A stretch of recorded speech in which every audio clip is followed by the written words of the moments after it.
Show সংখ্যা বাড়া কমা আমাদের হাতে না, দর্শকের হাতে। তো দর্শক চাহিদা অনুযায়ী বাড়ে কমে এটা। তো আপনাদেরকে যে ইনফরমেশনটি দিলাম, অনেক ক্যামেরা ছিল না তখন, সেটা হচ্ছে স্টার সিনেপ্লেক্সে একদিনের ব্যবধানে আজকে 48টা শো বেড়ে হয়েছে। এবং আপনাদেরকে আমি বলেছি এটা 60-70-রেও চলে যেতে পারে, কারণ তাণ্ডবের জন্য দর্শক টিকেটের জন্য এত বেগ পেতে হচ্ছে। সো ন্যাচারালি মাল্টিপ্লেক্সগুলো শো একটার পর একটা বাড়াচ্ছে। লায়নে ধরেন 4টা স্ক্রিন আছে, 4টা স্ক্রিনের মধ্যে আপনার ধরেন 16-17টা শো, এর মধ্যে 9টা শো আজকে তাণ্ডবের। ব্লকবাস্টার এরকম 12-13টা শো চলছে। সবচাইতে বড় কথা হচ্ছে আমাদের এই রিসেন্ট টাইমে আমরা তুফান রিলিজ করেছি, এর আগে সুরঙ্গ রিলিজ করেছি। রিসেন্ট টাইমে এত বড় ওপেনিং আসলে কখনো হয়নি। গতকালকে কোরবানির ঈদে আপনারা জানেন কোরবানির সময় সকালবেলা সবাই ব্যস্ত থাকে। সেটা হলো যে আমি সকালবেলা ডিস্ট্রিবিউটর যে আমাদের যিনি আছেন তাকে ফোন করেছিলাম, মাস্টার সাহেবকে। উনি আমাকে একটা ইনফরমেশন দিল যে কালকে এবং আজকে সকালবেলা যে সেল হয়েছে, বাংলাদেশে কোনো সিনেমা এই সেল কোনোদিন হয়নি। তো এটা আপনি গত কয়েক বছরে, হ্যাঁ আমার কাছেও সকালবেলা এসছে যখন রিপোর্টগুলো আসলো, আপনার সব সিঙ্গেল স্ক্রিন মিলিয়ে 133টা হলে যে আছে, আপনি সব মিলিয়ে যদি বলেন এটা গত 20 বছরের ইতিহাসে এত বড় সেল প্রথম দিন, কোরবানির ঈদের দিন, সিঙ্গেল স্ক্রিন এবং মাল্টিপ্লেক্স মিলিয়ে এটাই প্রথম।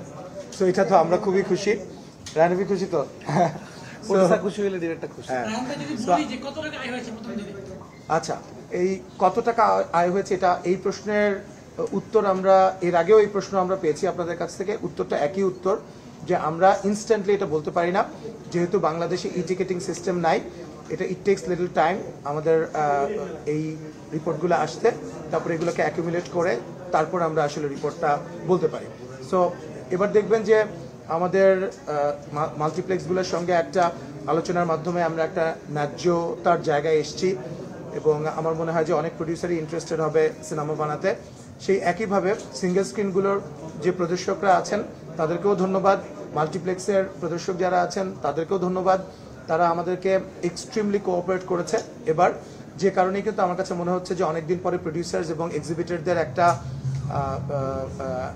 একটা জায়গায়, একটা পয়েন্টে আমরা এসে আজকে সিনেমা রিলিজ করতে পেরেছি, যেটা সুফল কিন্তু শুধু যে প্রডিউসাররা পাবে তা না, সেটা প্রদর্শকরাও পাবে। কারণ একই সঙ্গে যখন এটা দুই পক্ষই লাভবান হয়, তখনই তো আসলে একটা বিজনেস মডেল তৈরি হয় এবং নতুন নতুন সিনেমা আসার পরিবেশটা তৈরি হয়।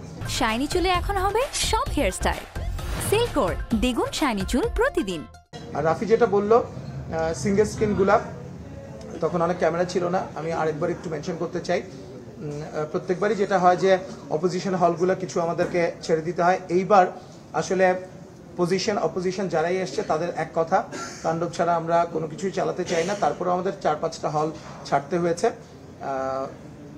133টা হল নিয়ে এটা সর্ববৃহৎ রিলিজ রিসেন্ট টাইমের মধ্যে। আপনারাও জানেন, আপনাদের কাছেও ইনফরমেশন আছে, প্রায় 140টা হলের মধ্যে 133টাই আমরা। এবং প্রত্যেকটা জায়গায় আমি এক্সাম্পল দিই, গাজীপুরে 4টা স্টেশন, 4টা স্টেশনেই তাণ্ডব চলছে। খুলনাতে সবচেয়ে বড় 2টা স্টেশন, আপনার শঙ্খ, লিবার্টি, সেখানে চলছে।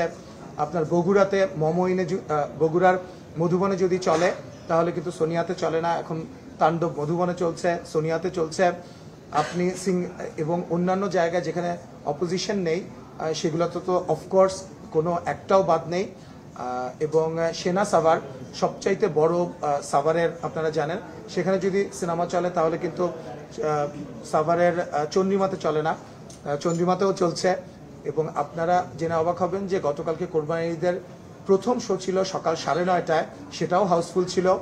তো এটা একটা ট্রিমেন্ডাস রেসপন্স এবার আমার কাছে মনে হয় যে গত কয়েক মাস ধরে যে আমাদের পরিশ্রম সবার, সেটা সার্থক হতে যাচ্ছে আর কি।